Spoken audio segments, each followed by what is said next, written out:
warahmatullahi wabarakatuh. Yuk kita ketemu lagi dengan Bu Agustina ya. Kali ini kita akan belajar terkait dengan tryout e-com ya untuk keperawatan ya. Baik, saya izin share screen dulu terkait dengan bagaimana sih trik-trik menjalankan dan memilih jawaban yang tepat ya. Kita lihat dulu teman-teman. Oke, baik. Nah, ini sudah terlihat ya. Baik, pembahasan UKOM internal IKTJ untuk mata ajar KMB. Di sini mata ajar KMB ada 54 soal ya teman-teman, tapi nanti saya bahas 30 soal, selebihnya nanti Bu Ratna yang akan bahas soal tryout internal IKTJ untuk 24 nomor lainnya ya.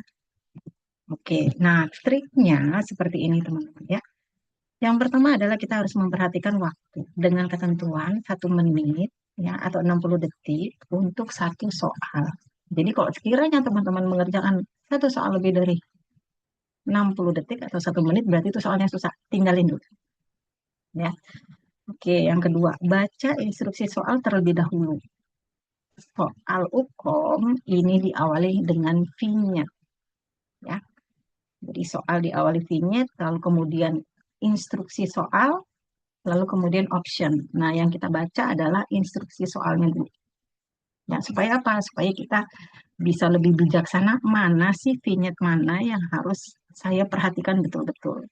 Ya, kadang vignette-nya panjang lebar.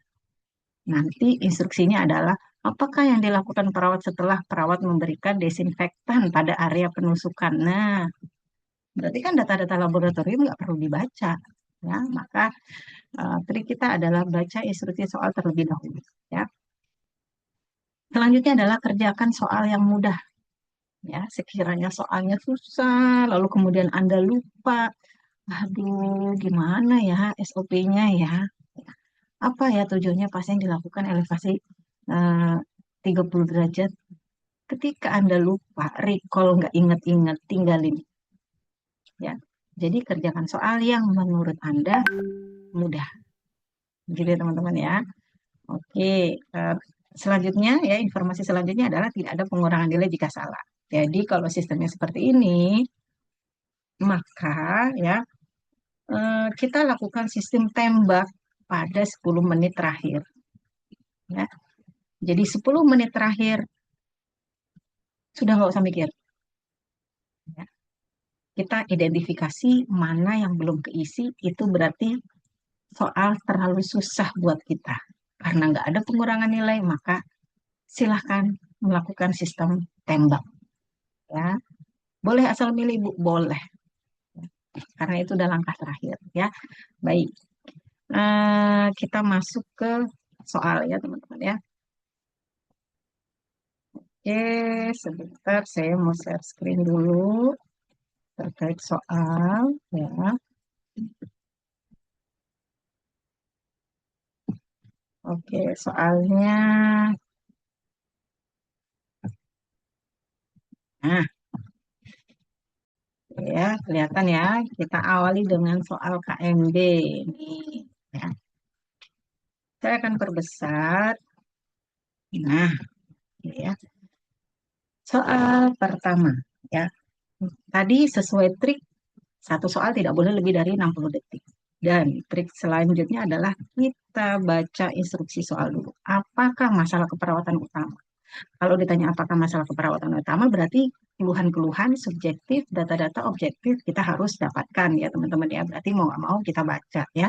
Oke, laki-laki usia 56 tahun dirawat di penyakit dalam dengan BPH. Nah, kita highlight ya. Hasil pengkajian pasien mengatakan sering BAK, kita highlight. Abdomen tegang, nyeri saat BAK, urin menetes, keadaan umum lemah, tekanan darah 120, frekuensi. Oke, ini highlight semua. Berarti data ini penting semua. Nah, dari masalah ini mana sih data yang sering muncul? Ya, sering BAK berarti eliminasi, ya kan? Abdomen menegang, eliminasi. Rasa nyeri berarti nyeri, ya. Nyeri baru satu data ya teman-teman ya. Urin menetes setelah berkemih, eliminasi udah 3 aja, ya. Keadaan umum lemah, tekanan darah 120/80 tidak menunjukkan pasiennya nyeri. Frekuensi nadi 80 tidak menunjukkan pasien yang nyeri. Frekuensi napas 24 kali per menit baru menunjukkan nyeri. Jadi nyerinya ada dua, dengan data gangguan eliminasi ada tiga. Berarti lebih dominan ke G. Kalau ditanya masalah keperawatan, maka cari data yang paling banyak muncul pada soal. Oke ya, lanjut. Oke, pertanyaannya adalah apakah diagnosa keperawatan utama? Oke, berarti kita baca lagi nih ya, hasil pengkajian. Pasien mengeluh nyeri pada vesika urinaria, nyeri saat buang air kecil, BAK tidak lancar, merasa tidak puas setelah BAK, ekspresi tampak saat meringis kesakitan. Nah, ini highlight. USG abdomen ada batuk di daerah vesika urinaria, highlight. Kita lihat, ini nyeri. Nyeri pada vesika urinaria, data 1. Nyeri saat buang air kecil, data 2. BAK tidak lancar, berarti eliminasi. Eliminasi baru 1 ya. Merasa tidak puas setelah BAK, data eliminasi. Eliminasi 2. Oke, 2 sama 2. Sekarang yang paling banyak mana? Ekspresi tampak meringis kesakitan. Nah, masuk nyeri. Berarti yang lebih dominan adalah gangguan eliminasi apa nyeri? Nyeri. Ya. Jadi yang lebih dominan masalahnya adalah nyeri. Ya, jadi kita cari tahu data yang paling banyak muncul pada soal. Kalau ditanya masalah keperawatan, diagnosa keperawatan, itu namanya soal analisis. Ya. Oke, next. Nomor 99. Yang ditanya, apakah tindakan paling tepat untuk bisa dilakukan dengan segera? Apa nih? Eh, Pasien laki-laki 58 tahun ke IGD dengan keluhan nyeri saat buang air kecil. Oke, aliran tidak lancar. Wah, ini mah jelas-jelas ya. Apa yang bisa dilakukan? Pemasangan dower kateter ya. Karena yang dilakukan yang ditanya adalah tindakan yang paling tepat ya ketika aliran tidak lancar. Ya, maka kita pasang dower kateter. Ini pertanyaan analitik ya, tapi dibarengi dengan recall. Ya, kita mengingat kembali kalau pasien apalagi terdapat distensi pada simplicis pubis, berarti urinnya banyak di vesika urinarianya, cuma nggak bisa keluar. Ya, maka tindakan yang tepat adalah pemasangan dower kateter. Ya, oke lanjut. Ini saya turunkan supaya nomor 10-nya dalam satu baris ya teman-teman ya. Yang ditanya, manakah pengkajian nyeri yang belum dikaji? Nah, ingat PQRST ya, teman-teman ya. Ingat PQRST. Mana yang belum dikaji? Kita baca. Hasil pengkajian, pasien mengeluh nyeri di pinggang. Nyeri di pinggang, berarti lokasinya sudah dijelaskan ya. Terus-menerus seperti ditusuk-tusuk. Ya. Berarti sudah dijelaskan ya. Untuk severity dan kualitinya dan kuantiti. Sekarang skala 7 sampai 8, kuantiti sudah dijelaskan skala nyeri ya. Nyeri menyebar ke selangkangan ya, radiasi sudah dijelaskan. Kencingnya sedikit dan terasa nyeri. Oke, mana yang belum nih? Yang belum adalah waktu. Ya nggak? Time-nya kapan nih biasanya? Oh sorry, time-nya udah nih ya. Terus menurut provokasinya, pada saat kapan nyeri itu muncul? Ya nggak dijelaskan. Time-nya sudah ya. Time-nya nih terus menerus. Ya, oke. Jadi begitu ya. Oke, nomor 101 yang ditanya masalah keperawatan lagi. Berarti mau nggak mau kita baca ya teman-teman ya. Pasien dengan DM komplikasi gagal ginjal kronis. Ya, pasien mengeluh tidak nafsu makan, sesak, respirasi 28 kali per menit, tampak lemah, konjungtiva anemis, penglihatan menurun, ya, ada peningkatan JVP, ronki, kedua basal paru dan edema anasarka. Datanya penting semua. Kita highlight semua ya. Nah, dari sini yang kita lihat apa yang paling banyak? Oke, tidak nafsu makan. Berarti nutrisi. Sesak. Berarti sesaknya 1. Respirasi 28 kali per menit berarti datanya 2. Ya, nggak? Ini data tidak nutrisi, lalu ini data apa namanya sesak ya. Lalu tampak lemah, konjungtiva anemis. Oh, ini KU-nya pasien ya, penglihatan menurun ya, KU pasien. Di peningkatan JVP berarti cairan, bronkitis basal dan edema anasarka cairan juga. Ya. Oke. Nah, ini ya, ini menunjukkan banyaknya data untuk kelebihan volume cairan. Respirasi 28 kali per menit, sesak. Ya. Kenapa bisa terjadi? Bisa karena diakibatkan pasiennya mengalami penumpukan cairan. Ya, ditandai dengan eh, peningkatan JVP, ya, edema anasarka. Jadi ada 4 data yang menunjukkan pasien mengalami peningkatan volume cairan tubuh, yaitu sesak, respirasi 28 kali per menit, ya, tidak nafsu makan juga kemungkinan karena sesak, karena kelebihan volume cairan pada pasien, ya. Jadi data yang paling banyak adalah kelebihan volume cairan, ya. Oke, kita lanjut nomor 102. Yang ditanya adalah apa pemeriksaan penunjang utama yang harus dikolaborasikan. Pemeriksaan penunjang utama. Sekarang kita baca ya soalnya. Pasien mengeluh sudah 5 jam nggak bisa BAK. Masih dengan masalah eliminasi urin ya. Keluhan dirasakan secara tiba-tiba, tidak ada riwayat sebelumnya, nyeri pada daerah subakubik, ekspresi wajah tampak kesakitan, tekanan darah masih normal, frekuensi masih normal, napasnya udah meningkat ya.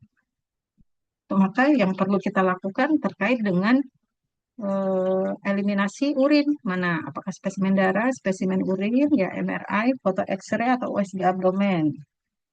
Ya, yang paling tepat adalah USG abdomen ya karena kita pengen tahu kenapa sih kok dia sulit BAK ya. Spesimen urin mah nggak bisa Bu, spesimen urin untuk melihat kandungan urin yang ada di dalam urin pasien apakah ada darah, apakah ada protein yang berlebih ya. Tidak menunjukkan kenapa dia nyeri di daerah suprapubik. Jadi yang paling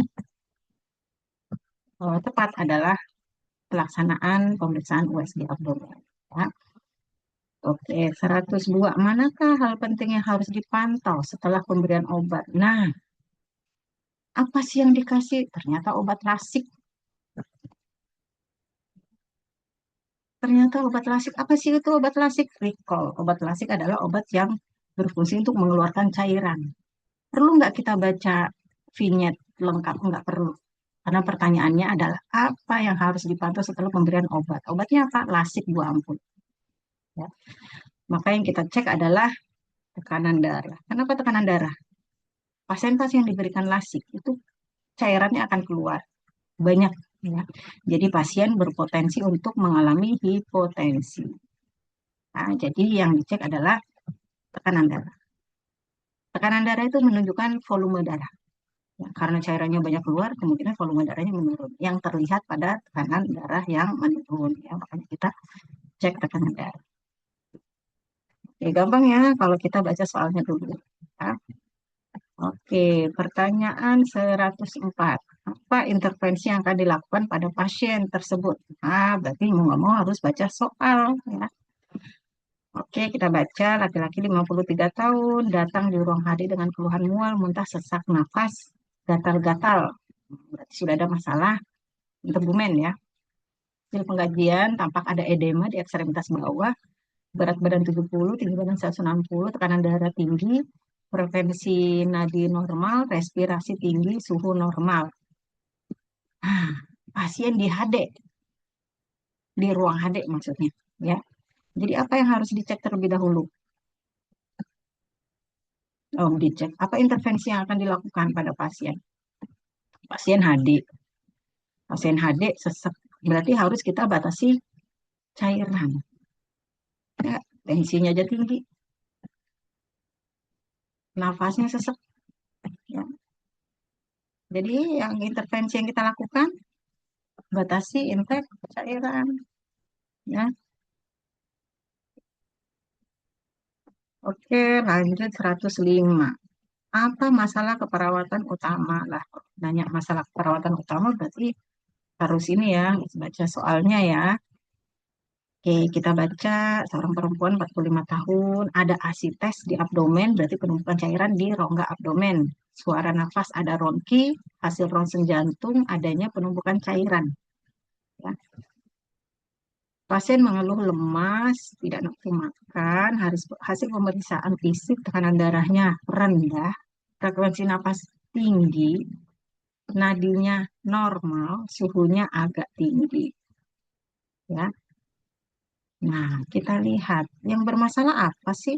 Ya, ada asites di abdomen, suara nafas ronki. Ya, lalu kemudian frekuensi nafasnya 32 kali per menit. Tinggi banget ini. Walaupun tensinya turun, ya ada kemungkinan pasien mengalami kekurangan volume cairan. Oh, nggak ada nih kekurangan volume cairan ya. Kalaupun ada pilihan kekurangan volume cairan, tapi datanya cuma satu. Ya, nggak ada nih. Yang lebih banyak datanya adalah gangguan pola nafas. Ditandai dengan frekuensi nafas 32 kali per menit, ya, suara nafas ronhi, ya, dan ada asites. Ya. Nah, inilah yang menyebabkan masalah utama muncul. Ya. Oke, next kita masuk pertanyaan 106. Apakah kriteria hasil yang ingin dicapai pada tindakan perawat di atas? Apa sih tindakannya nih? Tindakannya adalah melakukan perhitungan intake dan output, mengkaji perubahan lingkar perut setiap hari, dan mengobservasi derajat edema. Jadi tujuannya apa tuh? Tujuan yang ingin dicapai pada tindakan perawat adalah pasien tidak mengalami kehilangan cairan intravenous. Enggak, ya. Tujuannya akumulasi cairan pada tubuh pasien tidak terjadi, betul. Tapi kita lihat opsi yang lain. Pasien mendapatkan rasa aman, nyaman, tidak. Pasien nutrisi, tidak. Nyeri, tidak. Tidak ada nyeri pada pasien ya. Yang ada udema atau edem. Maka tujuannya adalah akumulasi cairan pada tubuh pasien tidak terjadi. Maka kita menghitung intake dan output cairan pada pasien, ya, mengkaji lingkar perut setiap hari, ya, dan mengobservasi pendek. Jelas ya. Nomor 107. Apa diagnosa keperawatan utama yang muncul? Kalau ditanya diagnosa berarti baca semua vignette yang ada di soal ya teman-teman ya. Oke, laki-laki berusia 38, 3 hari dirawat di rumah sakit dengan gagal ginjal kronis, mengeluh tidak nyaman dan tidak nafsu makan. Oke, hasil tekanan darah tinggi, frekuensinya normal, nafasnya tinggi, suhunya normal, konjungtiva pucat, ya, hemoglobin terlalu rendah, urium terlalu tinggi, kreatininnya tinggi. Jadi apa masalahnya? Yang pertama intoleransi aktivitas. Enggak ada dibilangnya aktivitas lemah misalnya ya, nggak ada. Jadi jangan pilih A ya. Perubahan perfusi perifer berhubungan dengan suplai oksigen ke jaringan menurun. Bisa jadi, tapi kita lihat option yang lain. Penurunan curah jantung, nggak ngomongin curah jantung. Ya. Ketidakseimbangan nutrisi, ngomongin nutrisi nggak? Hanya satu, tidak nafsu makan. Pola nafas tidak efektif berhubungan dengan spasme otot frekuensi nafas. Oke, betul. Pasien mengalami pola nafas tidak efektif, tapi tidak berhubungan dengan spasme otot. Tapi dia berhubungan dengan kelebihan volume cairan. Ya. Oke, yang mungkin muncul apa sih? Oh, ini yang mungkin muncul nih. Konjungtiva pucat, hemoglobinnya turun. Berarti perfusinya kemungkinan bermasalah. Ya, dari data-data ini menunjukkan adanya gangguan perfusi perifer. B. Nah, tekanan darahnya tambah tinggi lagi.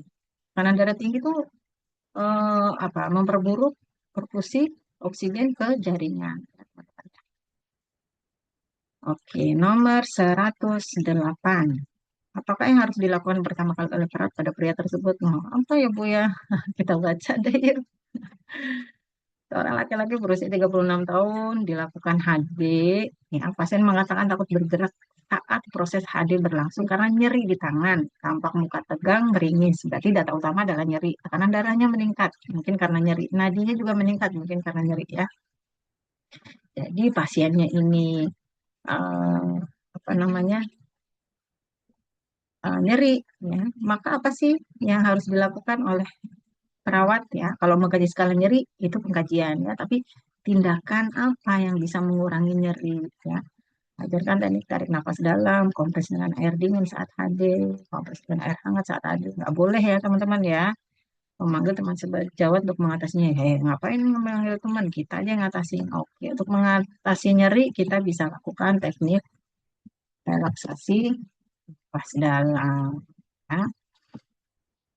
Oke, next 109. Yang ditanya adalah apa pendidikan kesehatan yang diberikan pada pasien tersebut. Pasien dengan apa sih, Bu? Pasien dengan ISK nih.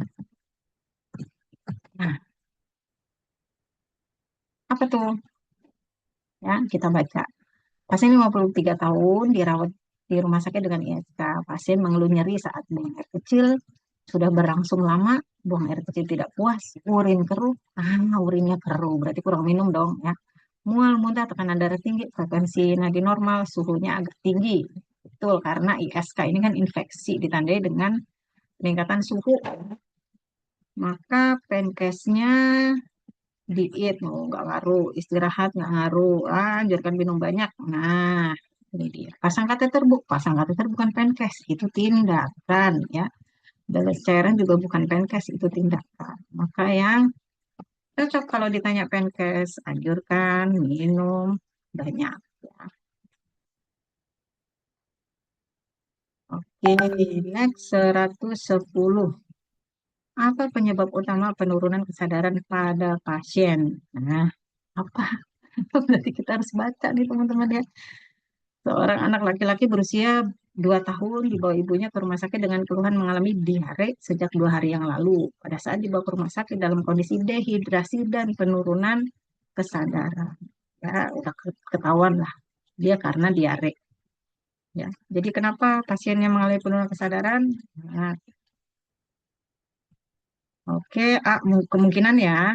B, kelelahan jantung. Kita nggak ngomongin jantung ya. Penekanan syaraf pusat. Nah, pasiennya nggak mengalami gangguan pada syaraf pusat vital ya. Misalkan terjatuh, ya, terpentok, misalkan nggak kayak gitu ya. Mekanisme diuresis, kerusakan ginjal. Enggak, pasien nggak mengalami kerusakan ginjal. Kondisi dehidrasi. Oke, antara A dan E. Ya, kita lihat. Hiperfungsi jaringan cerebral, oke. Karena yang ditanya kenapa dia penurunan kesadaran, maka jawaban yang paling tepat adalah hipoperfusi jaringan cerebral karena penurunan volume vaskuler yang diakibatkan karena dehidrasi. Ya, ini jawaban yang paling tepat. Ya, jadi dehidrasi betul-betul, tapi eh, penyebab jangka panjang. Yang pendeknya ya karena terjadi hipoperfusi jaringan cerebral. Ya. Oke, 101. Apa pemeriksaan laboratorium yang tepat dilakukan untuk menegakkan masalah pada pasien tersebut? Jadi yang ditanya adalah dicek lab apa nih, gitu ya. Mau nggak mau kita baca nih ya. Seorang laki-laki berusia 25 tahun dirawat di RS dengan keluhan perut terasa penuh sudah 2 minggu, tidak nafsu makan, mual, muntah. Pasien juga merasa lemas hasil pengkajian sklera dan kulit kuning. Aduh, bahaya nih ya. Jaundice ya atau ikterik. Tekanan darah normal, frekuensi nafas normal, nadi normal, suhu tinggi. Nah, tapi kita curiga nih yang warna kuning. Jadi apa dong yang harus kita cek? Fungsi ginjal? Enggak. Jadi urin enggak perlu dicek. Ya. Apa yang dicek untuk warna kuning? Enzim hati. Ya. SGOT, SGPT. Karena khas nih pasien sklera dan kulit berwarna kuning. Ini pertanyaan-pertanyaan recall ya teman-teman ya. Kalau misalkan ada pertanyaan HB-nya turun, pucat ya, CRT-nya lebih dari 3 detik, maka pemeriksaan laboratorium yang perlu dicek adalah hemoglobin atau Hb. Tapi kalau kasus-kasus udah jelas sklera kuning, kulit ikterik, ya maka yang dicek adalah enzim hati. Ya, pertanyaan Rick, kalau kita mengingat kembali, ya. Oke, lanjut 112. Manakah data yang menunjukkan masalah cairan? Ya. Oke, pasien berusia 20 tahun mengalami gastritis akut, nyeri perut, mual, tidak nafsu makan, setiap makan selalu muntah, mukosa bibir tampak kering. Nah, itu cairan tuh. Nyeri tekan daerah gaster nggak ada, ya. Pasien tampak lemah dan tiduran di atas tempat tidur. Berarti mukosa bibir tampak kering. Ini gampang ya. Pertanyaan recall. Next, 113. Apakah diagnosa keperawatan utama? Aduh, kalau nanya diagnosa keperawatan utama, ya, berarti harus baca soal, ya teman-teman ya. Seorang laki-laki 20 tahun dengan pre-op appendix dengan keluhan pasien tambah kesakitan, suhu normal, skala nyeri 3, nyeri di visceral regio kuadran kanan bawah, ekspresi wajah tegang, berkali-kali pasien dan keluarga bertanya terkait dengan proses operasi. Nah, berarti pasiennya ini kurang informasi ya, berkali-kali tanya ya nggak? Jadi yang tepat apa? C. Kenapa nggak nyeri Bu? Nyerinya sekarang masih 3. Ya. Tapi di data dijelaskan pasien berkali-kali ini pasien dan keluarga, bukan pasien doang, pasien dan keluarga bertanya terkait dengan proses operasi. Ya. Oke, lanjut. Pertanyaannya adalah intervensi yang tepat untuk masalah keperawatan pasien. Nah, mau nggak mau kita baca nih. Pasien dengan hernia inguinalis direncanakan akan dilakukan laparoskopi. Pasien mengatakan sangat cemas ketika mengetahui akan dilakukan proses pembedahan pada benjolan di sebelah kiri bawah dekat lipatan paha. Wajah tampak bingung. Pasien sering bertanya tentang pembedahan yang akan dilakukan. Ya, jadi intervensi yang tepat adalah bukan kolaborasi pemberian obat, ya, yang bukan beri lingkungan yang nyaman, bukan observasi tanda-tanda vital atau kaji tingkat ansietas, tapi kita memberikan penjelasan mengenai prosedur pembedahannya. Ya, di 114 B, karena yang ditanya adalah intervensi yang tepat. Ya. Oke, kita lanjut soal 115. Ya. Masalah keperawatan utama pada pasien tersebut. Nggak mau ya kita baca ya, kalau pertanyaannya masalah keperawatan utama ya. Oke, 35 tahun, perempuan, datang ke rumah sakit karena nyeri ulu hati. Pasien mengeluh nyeri di bagian ulu hati dengan skala 5. Wow, ya, lumayan tinggi ya, sedang ini ya. Nah, mual, muntah 3 kali sehari, perut terasa penuh, dan sering bersendawa. Ya, hasil pemeriksaan abdomen, distensi abdomen ada, ya, bising usus 18 kali per menit, ya, nyeri tekan bagian epigastrik ada. Jadi apa masalah keperawatan utama? Kalau kita lihat nyerinya sudah skala sedang nih, ya 5. Oke, bisa nggak pasien defisit volume cairan orang malah begah? Jangan dipilih ini. Ada bisa nggak kurang pengetahuan? Nggak ada data yang menyatakan pasien selalu bertanya-tanya tentang tindakannya, tentang kondisinya nggak ada ya. Nyeri ada nggak datanya? Ada. Tapi kita pilih yang lain deh. Cemas. Cemas ada nggak? Nggak ada ya. Gangguan nutrisi kurang dari kebutuhan nggak ada datanya. Jadi yang paling mungkin muncul ya, yang datanya paling lengkap adalah nyeri akut. Oke, next. 116. Ya, yang ditanya adalah apakah tindakan keperawatan yang tepat? Ditanya tindakan, jadi kita harus baca. Ya. Laki-laki 25 tahun datang ke rumah sakit dengan hematemesis. Pasien mengeluh nyeri lambung selama 1 minggu, mual, tidak nafsu makan, dan muntah berdarah. Wih, muntah berdarah nih, diapain dong? Karena muntah berdarah, maka kita harus hidup ini, ya, harus lakukan pemasangan NGT untuk kemudian nanti dipuasakan. Nggak boleh diberi makan. Jadi untuk menghentikan perdarahan, ya teman-teman ya. Oke, kita lihat option yang lain ya. Pemberian analgesik, pasien nggak boleh diberikan analgesik tapi tidak menyelesaikan masalah muntah berdarahnya atau hematemesisnya ya. Pemberian antiemetik boleh dilakukan ya, tapi tidak menyelesaikan masalah muntah darahnya. Memberikan minum yang banyak, tidak. Memberikan makan porsi sedikit, malah untuk sementara untuk stop perdarahan, kalau bisa jangan dikasih makan dulu, dipuasakan dulu. Maka tindakan yang tepat adalah pasang NIV ya,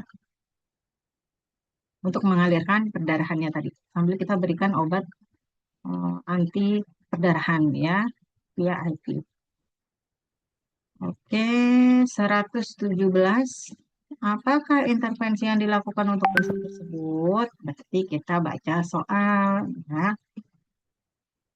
Seorang perempuan 30 tahun dirawat di ruang rawat inap bedah selama 3 hari dengan luka bakar grade 2B. Ada bula enggak? Ya, enggak ada bula. Ya, karena sudah 2B. Kalau 2A masih ada bula ya. Hasil pengajian ditemukan warna dasar luka sudah putih ya. Terdapat cairan seros, luas luka bakar 11% pada kedua kaki dan genitalianya. Tekanan darah masih normal tapi cenderung turun. Area luka tampak bengkak. Pasien mengeluh panas dan nyeri. Nah, ini pasien kombusio atau luka bakar ya. Maka tata laksananya adalah ya, kita lakukan perawatan luka bakar ya teman-teman ya. Lakukan perawatan luka bakar pada pasien kombusio ya.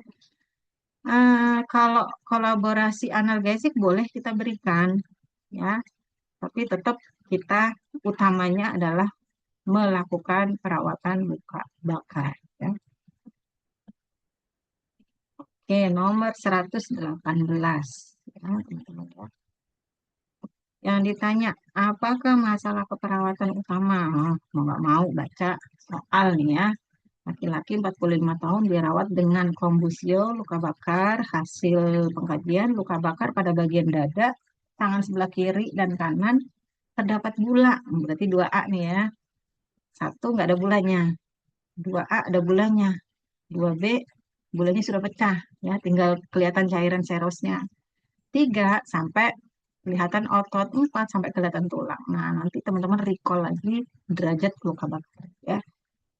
Tensinya sudah mulai turun 110/70, nadinya normal, nafasnya normal, suhunya tinggi banget 38,5. Balas cairannya min 200.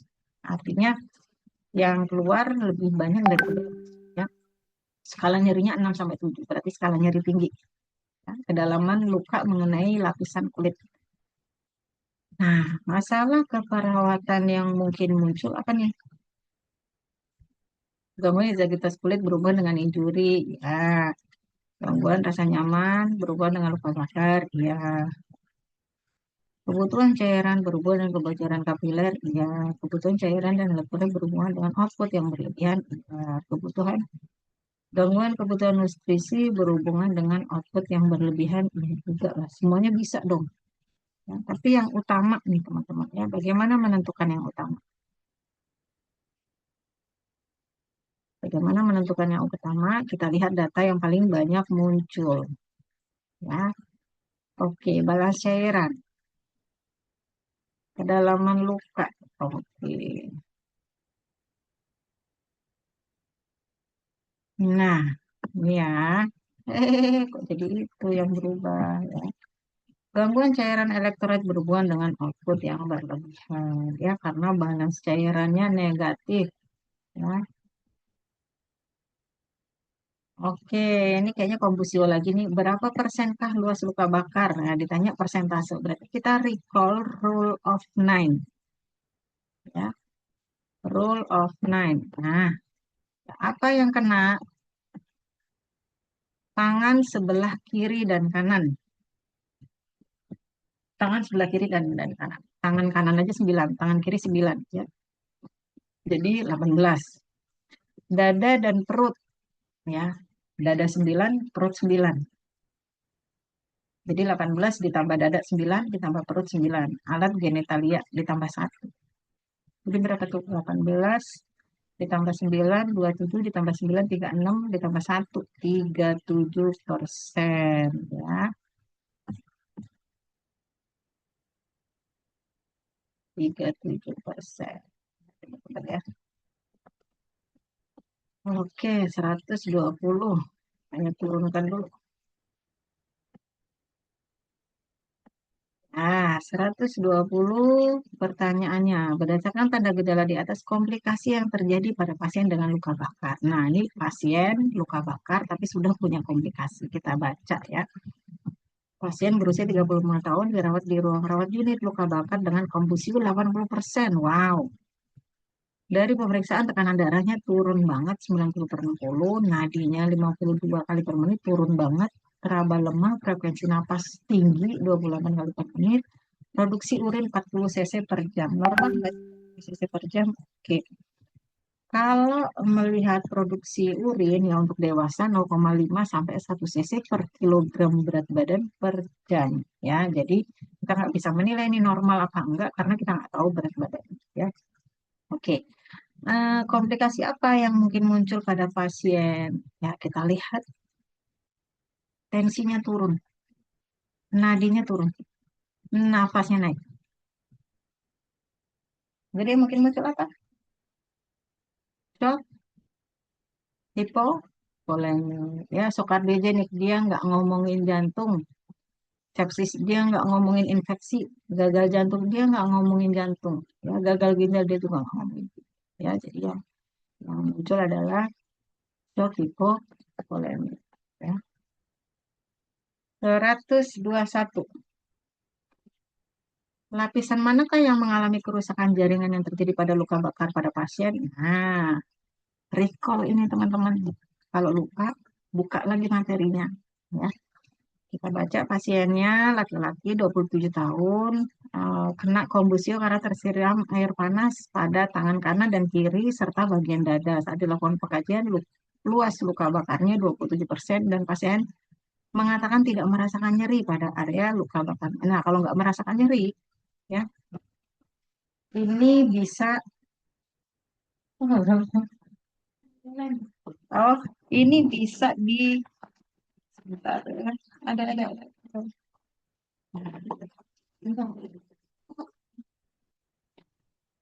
Ini bisa di derajat 1 atau derajat 3 ya. Jadi pasien yang punya luka bakar derajat 2 pasti nyeri. Yang ada bula-bulanya itu pasti nyeri. Ya. 2A, 2B itu pasti nyeri. Tapi kalau udah 3 nggak nyeri. Kenapa 3 nggak nyeri? Ya. Karena yang ada sensor syaraf nyeri itu hanya di lapisan dermis. Nah, lapisan dermis yang rusak itu masuk kategori derajat 2. Ya.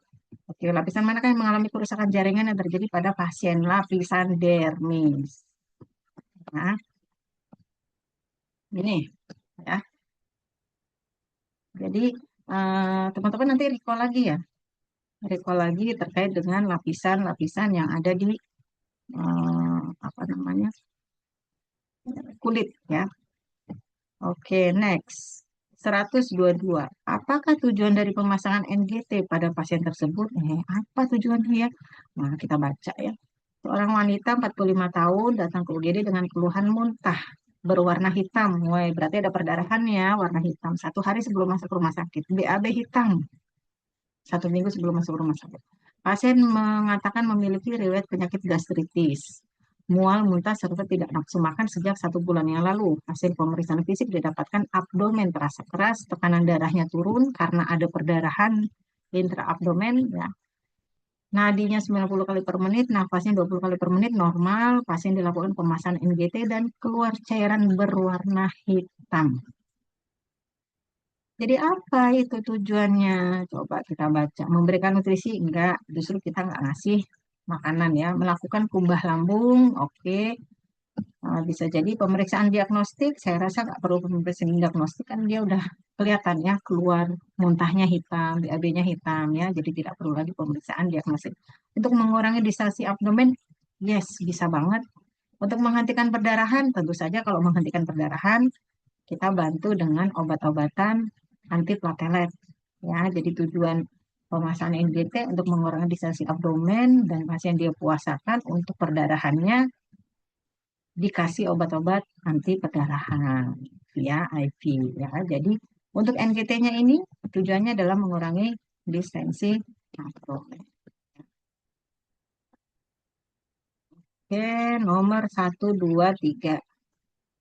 Apakah pengkajian utama yang perlu didapatkan pada kasus tersebut?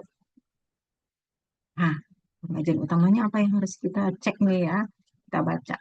Pasien berusia 23 tahun diantar ke IGD oleh teman kerjanya karena tersengat listrik, tegangan tinggi pada saat bekerja 1 jam sebelum masuk rumah sakit. Saat kejadian, pasien langsung terlempar ke belakang. Hasil pengkajian didapat pasien tampak bingung dan sebagian area palmas manus dekstra tampak luka bakar kehitaman. Wah, ini dalam banget ini ya. Luka bakarnya ini dalam banget ini teman-teman. Nah, oke. Khusus pasien dengan luka bakar karena kelistrikan. Hati-hati dengan jantung. Pasti jantungnya kena. Kok bisa, Bu? Iya, karena si jantung punya kelistrikan tersendiri. Ya, berbeda dengan organ-organ lain yang tidak memiliki kelistrikan. Jantung bisa berdenyut, salah satunya adalah karena ada SA dan AV node. Ingat ya, teman-teman ya. Jadi kalau pasiennya tersengat listrik, luka bakar karena tersengat listrik, kita cek jantungnya dengan cara mengecek denyut dan iramanya. Ada masalah enggak? Ya, ini khusus untuk luka bakar karena tersengat listrik. Luka bakar yang karena panas ya, karena api, karena kesiram air panas, itu nggak perlu dicek EKG. Ini nggak perlu. Khusus untuk yang tersengat listrik ya teman-teman ya. Oke, kita lanjut nomor 24.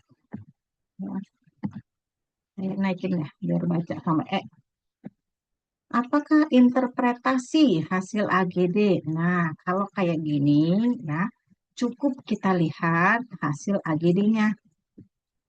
Nah, kalau nanti meragukan, kita cek dengan TTV-nya ya, kita lihat pH-nya ya.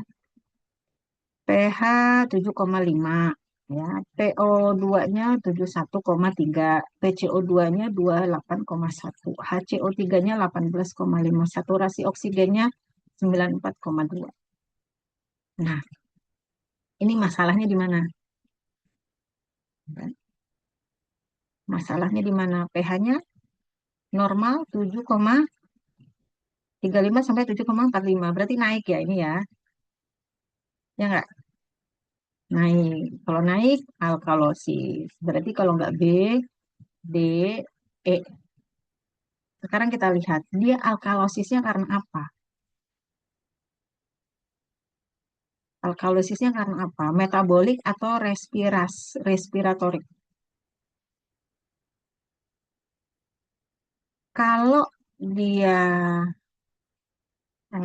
respiratorik kan kelihatan dari ini ya teman-teman ya, dari masalah di TTV. Ya, TTV-nya bermasalah 30 kali per menit ya.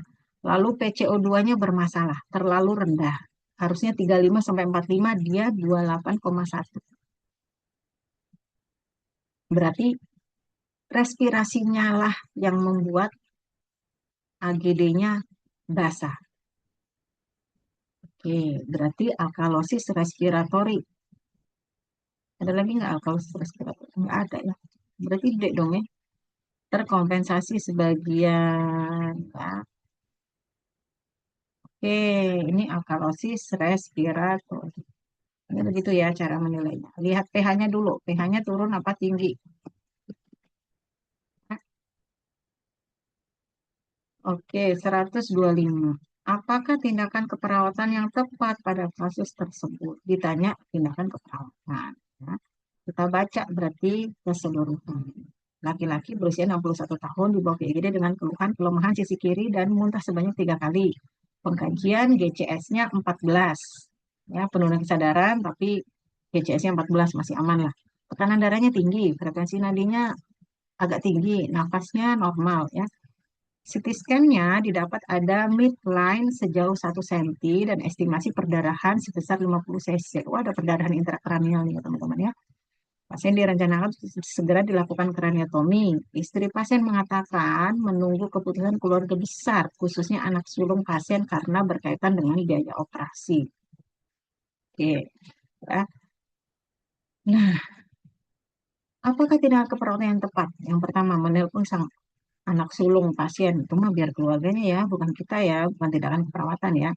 Menghargai keputusan keluarga pasien. Kan keluarga pasien belum memberikan keputusan, jadi yang B belum bisa kita laksanakan. Menitipkan inform konsen, nggak boleh inform konsen dititipin ya teman-teman ya.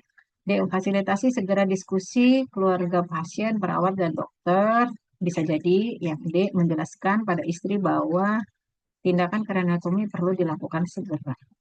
Nah, kalau nggak D, tapi untuk saat ini ya berhubung eh, masih oke lah ya, perdarahannya masih minimal lah ya, masih oke, terus masih bisa.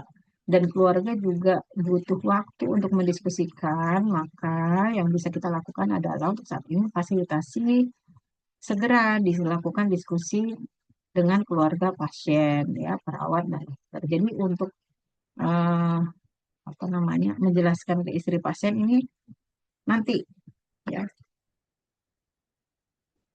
Jadi untuk sementara masih bisa dilakukan diskusi ya, tapi jangan lama-lama ya teman-teman ya. Oke, 126 ya. Apakah tindakan perawatan mandiri yang tepat pada kasus tersebut untuk meningkatkan sirkulasi di otak? Nah, ini apa sih kasus apa sih ya kita baca ya. Pasien laki-laki 61 tahun dibawa ke IGD dengan keluhan kelemahan sisi kiri dan mudah 3 kali pasien gelisah mengeluh sakit kepala. Ya, GCS-nya berapa nih? 13 ya, tekanan darahnya tinggi, frekuensinya nadi agak tinggi, nafasnya normal, bibir pasien mencong sebelah kiri dan tersedak saat minum. Hasil CT scan didapatkan gambaran intraaksial hemoragik di lobus ventral parietal. Berarti pasien dengan stroke hemoragik ini teman-teman ya. Nah, yang ditanya adalah tindakan keperawatan mandiri. Nah, ya, apa nih? Beri oksigen. Iya, betul beri oksigen. Ya, berapanya belum dijelaskan ya. Observasi tanda-tanda vital kita kan udah dapat tanda-tanda vitalnya. Tekanan darahnya agak tinggi, nadinya borderline atas ya, nafasnya normal ya. Berikan posisi elevasi ya ini eh, keperawatan mandiri nih C. Tapi kita baca yang lain ya. Mencegah terjadinya falsafah manuver bisa ya, bisa kita lakukan ya. Bagaimana cara mencegah falsafah manuver ya? Bisa dengan memberikan obat pencahar supaya pasiennya nggak mengejan ya. Kalau misalkan pasien batuk-batuk berarti kasih obat apa istirahat ya, kasih obat batuk supaya pasiennya nggak banyak batuk. Nah, itu falsafah manuver ya. Mengobservasi tanda-tanda peningkatan tekanan intrakranial. Ya, tapi ini tidak mengobservasi tidak memberikan tindakan ya penyelesaian masalah ya. Jadi yang bisa C sama D. Tapi yang ditanya adalah tindakan keperawatan mandiri yang tepat pada kasus tersebut untuk meningkatkan sirkulasi ke otak. Ini bukan dari ini ya, ke otak. Kalau meningkatkan sirkulasi ke otak, berarti kita lakukan posisi elevasi 30 derajat. Yang D juga mandiri, ya, tapi tujuannya tidak untuk meningkatkan sirkulasi ke otak, ya. Untuk pencegahan kalau di oke udah habis ya. Baik teman-teman, itu yang bisa saya sampaikan ya. Ingat tadi beberapa trik di awal. Yang pertama satu soal 60 detik, yang kedua baca soalnya dulu, ya. Yang ketiga kerjakan soal yang paling mudah dulu, yang keempat kita lakukan sistem tembak ketika 10 menit terakhir. Ya, baik itu saja. Semoga Allah mudahkan nanti ujian UKOM teman-teman semua ya. Tetap semangat, belajar terus. Terima kasih. Wassalamualaikum warahmatullahi wabarakatuh.